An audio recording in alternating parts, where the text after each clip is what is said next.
15 menit kan? Paling lama. Paling lama. Selamat pagi menjelang siang semuanya. Selamat pagi, Bu. Pagi atau siang? Gimana, masih semangat atau udah ngantuk? Ngantuk, Bu. Semangat ya, harus semangat karena pelajaran kita pada hari ini sangat menarik sekali, yaitu mengenai, bisa dilihat kan, mengenai peluang usaha produk barang dan jasa. Mengenai kata peluang ini berarti kita akan mempunyai kesempatan. Jadi harus mengerti ya mengenai pembelajaran ini, karena di sini kita akan memperoleh peluang-peluang untuk menciptakan sebuah usaha. Ada spidol? Ada Bu di depan. Mana Ada Bu spidol. ada di bawah sama Oh iya. Hah? Perlu Oke, saya kita hapus dulu ya. Tadi belajar sama siapa ini? Sama Bu Wana, Bu. Oh, belajar apa itu kalian? ekonomi pembangunan. Oh. Boleh kan aku hapus? Boleh, Bu. Oke. Karena harus Dikasih langsung. jauh dia kan. Oke, ada yang lupa ternyata Ibu absen. Aduh, gimana ini? Kita absen dulu ya. Ya Bu. Ya, Bu. Habis waktu nanti Bu. Udah dan teman. 12 menit ya. Dan teman pembuktian. Dan teman doang. Ceciani Aulina Putri. Ibu. Semangat ya, ulangi lagi. Ceciani Aulina Putri. Hadir Bu. Dan Ya, teman bagus. pembuktian dan teman doang. Jayanti Zamili. Hadir Bu. Wah, cantik ya. Kasih Bu. Hadirnya. Desmond Daki. Hadir Bu. Retri Gawana Putri. Hadir Bu. Hebat. Nurul Fahrisa Lubis. Hadir Bu. Orang mana ini? Ada Lubisnya. Sumatera Utara Bu. Oh, jauh. Jauh. Yoga Witadia. Hadir, Bu. Felti Seminovela. Hadir, Bu. Revi Dirsi Rahayu. Hadir, Bu. Ada. Mana ini temannya ada dibilang izin. Revi Dirsi Rahayu mana nih, udah cantik-cantik masa nggak kelihatan? Mana itu kalian? Nah, udah cantik. Tapi dia dulu cantik lah. Udah cantik datang kan, masa nggak kelihatan? Oke, tanpa basa-basi lagi kita masuk ya ke dalam materi kita, yaitu peluang usaha produk barang dan jasa. Pak Salman Jadi sampai di kok sini kita membahas mengenai peluang usaha.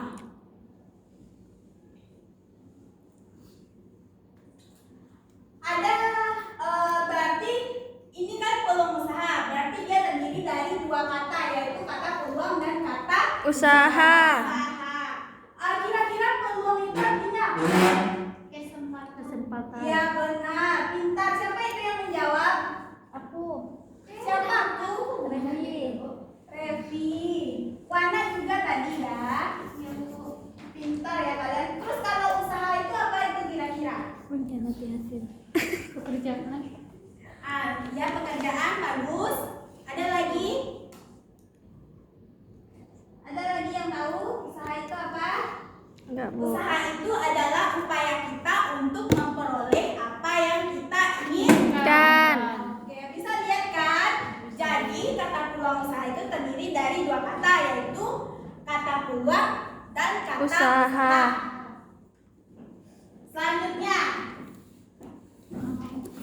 dari arti dua kata tadi dapat kita simpulkan bahwa pengertian peluang usaha itu adalah kesempatan yang dimiliki oleh seseorang untuk memperoleh apa yang diinginkannya, apa yang akan dicapainya. Sampai di sini ada pertanyaan? Saya mohon nggak ada yang bicara ya. Ya, Bu. Ada yang bertanya, Jayanti udah paham?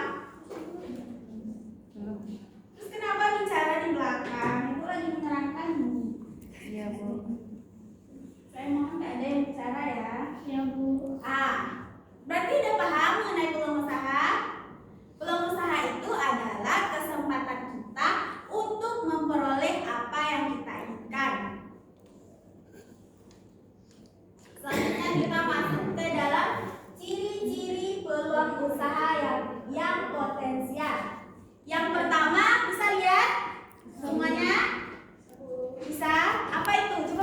punya nilai jual. Jadi di sini dapat kita simpulkan bahwa jika kita ingin memulai sebuah usaha, kita harus memperhatikan dulu dan kita harus memastikan bahwa usaha kita itu harus mempunyai nilai jual di pasaran. Jangan sampai misalnya ya kita membuat sesuatu benda, misalnya kita membuat sapu lidi. Ada yang tahu sapu lidi? Tahu, Bu. Untuk apa itu? Menyapu halaman, kasur, bisa juga. Ada pengalaman ya dia. Libas-libas kasur. Jangan sampai kita udah susah-susah nih buat cari-cari lidi kemana-mana. Ternyata setelah selesai nggak ada nilai jualnya, kan rugi kita itu. Mana rugi uang, Rugi waktu. Aduh, sekali nggak pantas itu. Selanjutnya kita masuk ke dalam ciri-ciri peluang usaha itu bukan sekedar ambisi, tetapi sifatnya Real. Real itu berarti nyata ya. Jadi di dalam membuat peluang usaha itu jangan sampai ide kita itu hanya sekedar ide, tetapi harus kita nyatakan apa yang ada di dalam pikiran kita itu ke dalam apa yang benar-benar terjadi. Di sini selanjutnya kita masuk ke ciri peluang usaha yang ketiga, yaitu bisa bertahan lama dan berkelanjutan. Ada yang paham ini maksudnya bisa bertahan lama ini? Seperti membuat seperti berjualan, Bu. Nah, terus Pabrik jilbab. ya.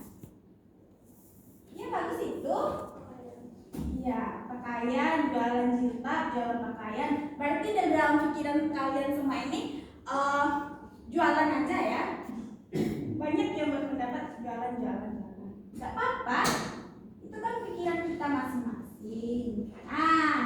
Terus ciri-ciri yang keempat bukan bisnis musiman. Jadi kita pastikan kalau bisnis musiman itu sudah kita pastikan itu bahwa bisnis kita ini bahwa bisnis kita itu hanya pada musim tertentu saja. Jadi misalnya kita buat kue lebaran, jadi kue itu cuma pada hari lebaran aja kan. Hari-hari selanjutnya tuh agak jarang mungkin. Jualan takjil. Iya.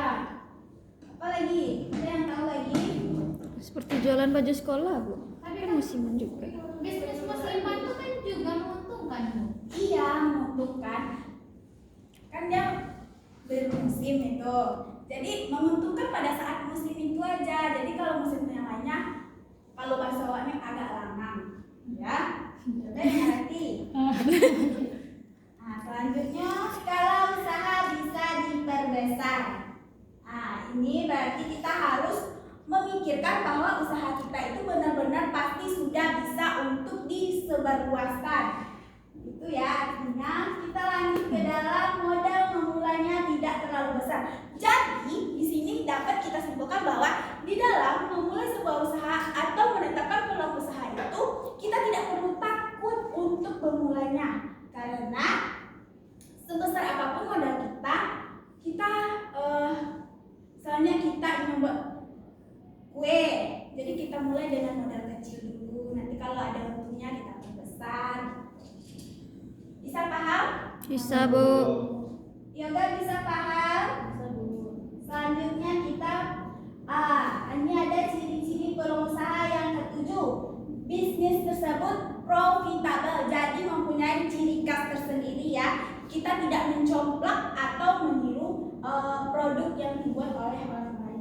Kalau kita meniru produk orang lain berarti kita melanggar hak cipta, kena sanksi ya. Selanjutnya, ya itu ya ciri peluang usaha. Apa ada yang ingin ditanyakan? Tidak, Bu. Sepanjang ini sudah paham semuanya? Saya tuh mengenai yang poin ketiga, Bu, ciri-ciri peluang usaha yang profesional itu kan ada yang poin ketiga itu bisa bertahan lama dan berkelanjutan. Maksudnya itu apa, Bu?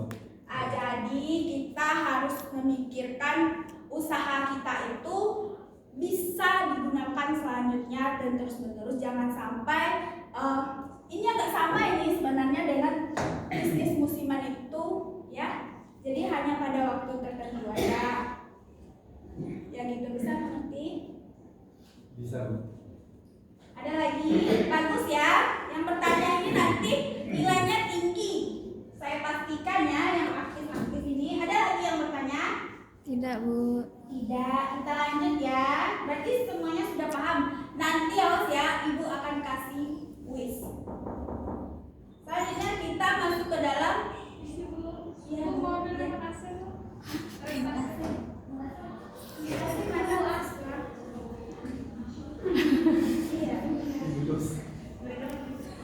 tutup lagi ya.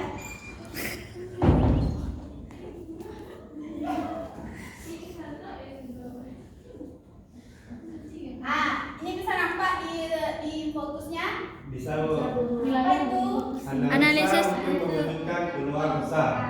Jadi kita melakukan analisa. Yang pertama ada itu namanya analisa Parsial. Yang kedua, analisa komprehensif. ada yang tahu di sini? Pasti tidak kan? Karena ini. Iya. Analisa parsial ini ada pengertiannya. Jadi coba baca dulu siapa ya? Putri. Putri, dia udah ngantuk soalnya makanya disuruh. Analisa parsial. Ah. Ini juga disebut dengan analisis parsial. Ah. Marketing yang dipakai untuk mengukur sejumlah perubahan dalam dunia usaha. Biasanya pencapaian yang diteliti hanya yang kemungkinan perubahannya tinggi seperti biaya produksi, penerimaan, dan keuntungan. Pintar. Jadi di dalam analisa parsial ini kita hanya menganalisa hal-hal atau variabel-variabel yang kemungkinan perubahannya akan besar. Seperti kita menganalisa biaya produksi, penerimaan, dan keuntungan. Itu pasti kan berubah di dalam sebuah usaha. Itu enggak jika itu tidak berubah, sebenarnya berubah. Selanjutnya analisa komprehensif. Selanjutnya siapa ya yang disuruh baca yang udah ngantuk? Desman. Nah, analisa komprehensif. Ya. Dalam pengertian peluang usaha, analisa komprehensif sangat perlu. Analisa ini dilakukan secara menyeluruh. Menyeluruh ya. Jadi coba lanjutkan bacanya dia. Dia udah sibuk sekali dengan Anggaran HP-nya. komprehensif merupakan anggaran dengan ruang lingkup yang menyeluruh. Aktivitas yang tercakup dalam anggaran komprehensif mencakup seluruh aktivitas perusahaan baik dalam bidang pemasaran, produksi, keuangan, dan administrasi. Jadi di dalam analisa komprehensif ini kita mengacu ke dalam keseluruhan. Ingat ya, keseluruhan. Jadi tahu kan perbedaannya? Yang tadi apa? Analisa apa yang tadi? Parsial. Jadi kalau parsial kita hanya menganalisa yang perubahan-perubahannya besar gitu. Sedangkan komprehensif kita menganalisa semuanya, mulai dari aktivitas perusahaan baik dalam bidang pemasaran, produksi, keuangan, dan administrasi. Sampai sini ada yang bertanya? Tidak, Bu. Paham ya? Paham, Bu. Paham-paham, nanti Ibu kasih pertanyaan baru tahu. Iya, Bu. Untuk menuju analisa tersebut kita ada tahapan-tahapan. Yang pertama kita harus melakukan pengujian terhadap kelayakan produk kita. Selanjutnya kita harus menguji kelayakan industri kita. Selanjutnya kelayakan organisasi. Selanjutnya keuangan. Harus menganalisa keuangan kita. Ini ada pengertiannya. Coba baca Yoga. Kelayakan produk. Produk harus dipastikan memenuhi standar pasar. Kalau kita ingin menjual gudeg kemasan misalnya ketahanan gudeg, rasanya setelah diawetkan, dan juga kemasannya Juga sangat sangat penting. Di lain pihak, analisa kelayakan produk ini penting bila Anda ingin menentukan daya tarik calon pelanggan. Ini juga bisa digunakan sebagai acuan untuk mengidentifikasi sumber daya demi keperluan Iya. produksi. Iya. Selanjutnya kelayakan industri. Coba baca. Biar antusias sekali ya. Coba Ana. Kelayakan industri, nilai seluruh tampilan produknya, pahami juga kemungkinan lain seperti